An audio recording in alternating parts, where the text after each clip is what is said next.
khadiija maxamed diiriye waa tusaale 21 sano xildhibaan aan dhicin iyo wasiir aan dhicin ay u tahay shaatiga ciddu doono oo Allah subhanahu wa ta'ala rabbi weyne u galiya ciddu doonana uu ka siiba waa hadaatihiin dad islaam xaqa Allah kugu tuso hoos u fiiri sida aysan hoos noogu fiirin jirin hareeraha u eeg sida aysan hareeraha noogu eegi jirin kor hadayn sida ay kor u dayi jireen waxaan leeyahay Allah macaakum insha Allah bismillaahir rahmaanir rahiim awalan Allah subhanahu wa ta'ala ayay mahadoo dhan u sugnaatay kaligiis waxaan ka hadlaayo waa hambalyo waa mahad celin iyo xamdi naq waayo tani guulka weyn waxaan rabaa inaan halkan salaan mahadnaq iyo hambalyo ugu gudbiyo madaxweynaha Somaliland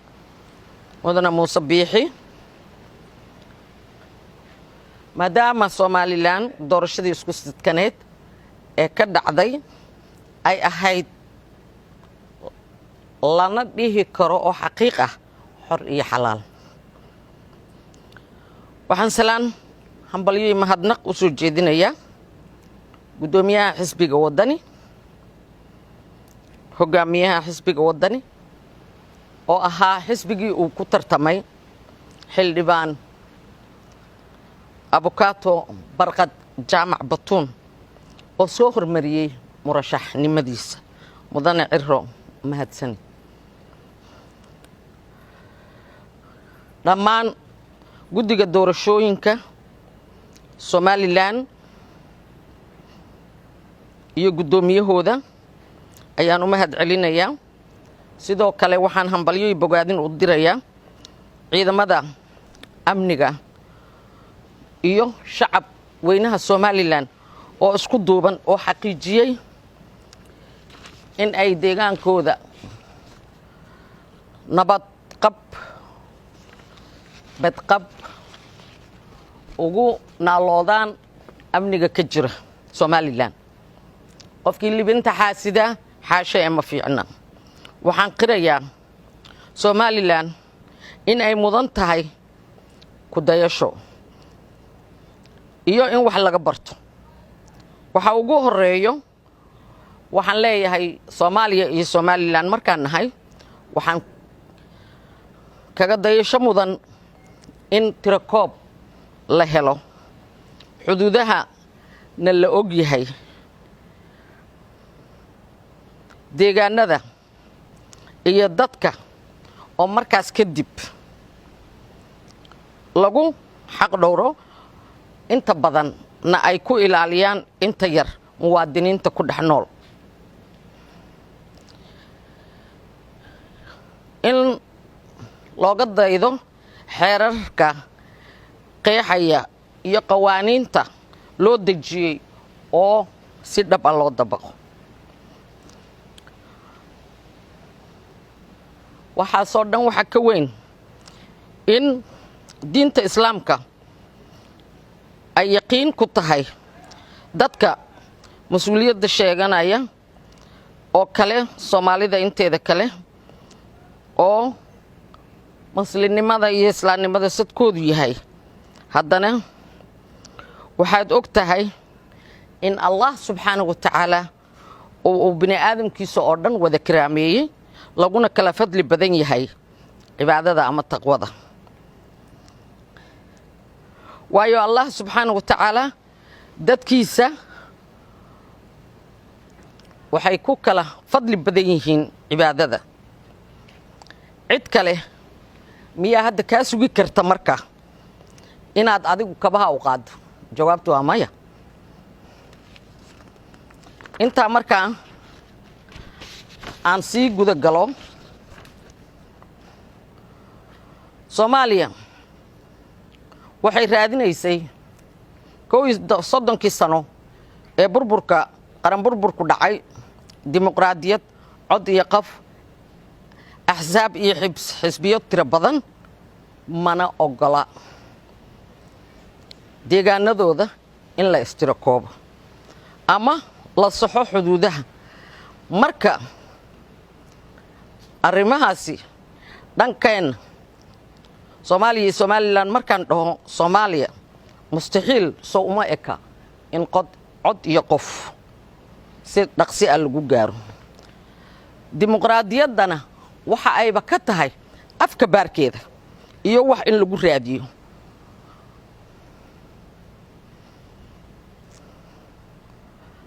marka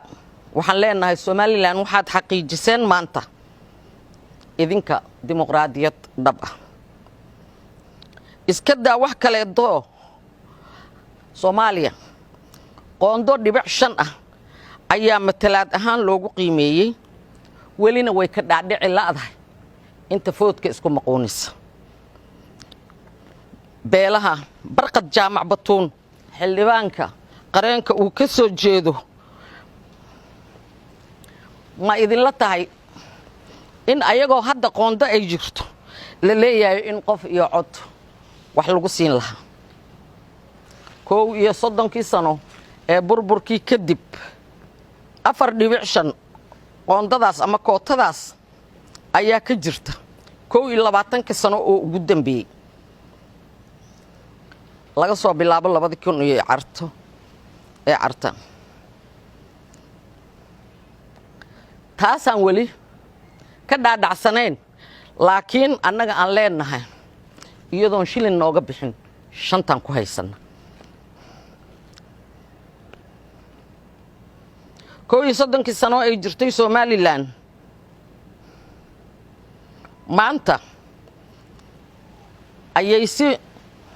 dhammaystiran u xaqiijiyeen dhankaas beelaha Barqad Jaamac Batuun xildhibaanka abukaataha uu ka soo jeedo deegaanadaas waxayna ka mid yihiin muwaadiniinta ku nool oo ah codbixiyaasha weligood qof iyo cod axsaab siyaasadeed xisbiyada jira si dimuqraadi ah bayna fikirkooda u cabirayeen. halkan aan la ogolayn in aad fikirkaaga haddaad cabirto ma adigii baa hadlaya lagu leeyahay. dad tashaday marka cir waa toli karaan soo lama dhaho taa ka labadeed. haddana inta aan taas ku guda jiro waxaa timid guul taariikhi ah maanta oo ay ka dhabeeyeen dadka reer Somaliland. marka intaan ka gudbo quluubta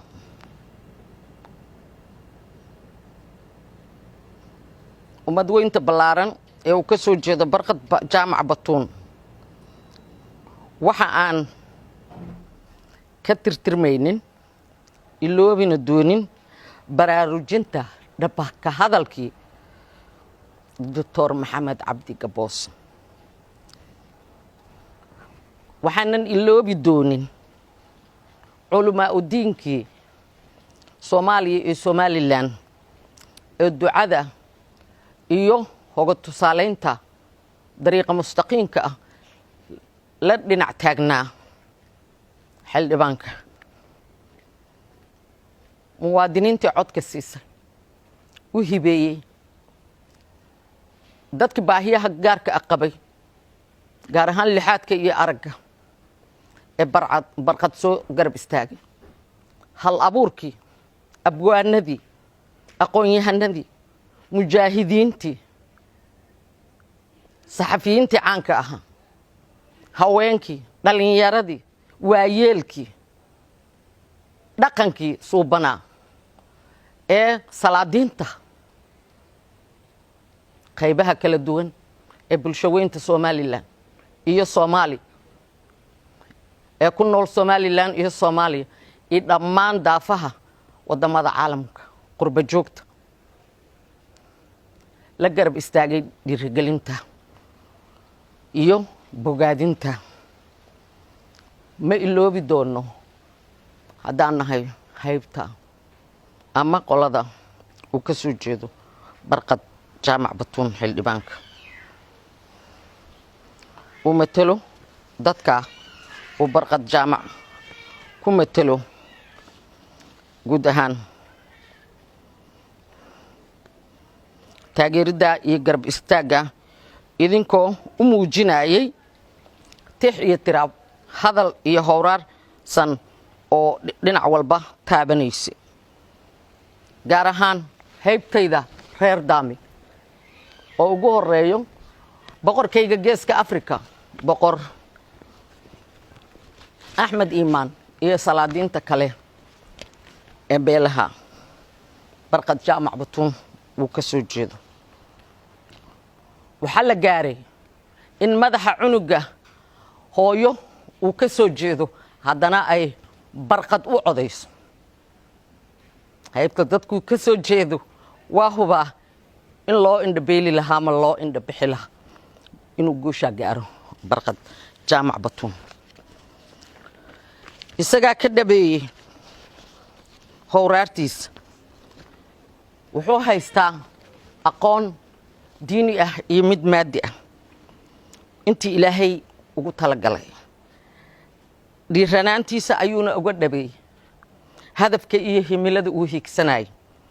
allihii abuurtayna wuu ku saaciday una dhabeeyey hadafkiisa himiladiisa iyo hankiisa uu ku cabiray waa la kala qof iyo qalbi fiicnaan kara ee lama kala qolo iyo qabiil fiican taasoo ah xaqiiqi jirta haddaanu nahay dad islaam hadda waa inaan nahay dad muslim ah oo allihii abuurtay u ah caabud waxaan rabaa marka axsaabta siyaasadeed dhammaantood waan u wada mahad celinayaa barqad jaamac batuun iyo dhammaan ummadda reer Somaliland waxaan leeyahay hambalyo waad soo gaartay waa lagugu dhabeeyey anigoo huba in axyaa wadan iyo axsaan aan lagu siin jabaqda igama dhagayeeradin waa u soo dhabar adeegay heerka uu maanta soo gaaray hankiisa iyo himiladiisa waayo marka aan leeyahay islaamnimada ma oga waxaa la yiraahdaa doonaa wuu gaaraa dadaalaana wuu qaadaa guusha koobka cisigana caradan ama ciidan ma dul yaallee cirshigaa laga soo baxshaa waa halkii abwaanku yiri sidaa si la mid ah muslim bay ku faanaan ma rumaysna diinkana waxaan leeyahay ha ku baraarugeen dadka Soomaaliya sida Somaliland ugu baraarugsan tahay afkana ha ka reebeen hadday yihiin dad islaam hadday yihiin dad Soomaaliya sidee Khadiija Maxamed Diiriye waa tusaale 21 sano xildhibaan aan dhicin iyo wasiir aan dhicin ay u tahay shaatiga ciddu doono oo Allah subhanahu wa ta'ala rabbi weyne u galiya ciddu doonana uu ka siiba waa haddaad tihiin dad islaam intaa waxaa dheer oon ku soo gunaanadayaa inaan qareenka xildhibaanka barqad jaamac batuun oo aan ninkaan isku haybtana marna aan eedadiis ahay marna aan habarirtiis ahay iraahdo wuxuu waa mas'uuliyad ummad baa kugu ilmahaamaysay dadkaaguna waa ku soo hormariyeen iyo xisbigii aad ku tartamaysay ee wadani laakiin muwaadiniin badan oo reer Soomaaliya ayaa codka ku hibeeyay ilaahayna ku ilhaamay Allah kugu astur xaqa Allah kugu tuso hoos u fiiri sida aysan hoos noogu fiirin jirin hareeraha u eeg sida aysan hareeraha noogu eegi jirin kor hadayn sida ay kor u dayi jireen waxaan leeyahay Allah macaakum insha Allah وبالله التوفيق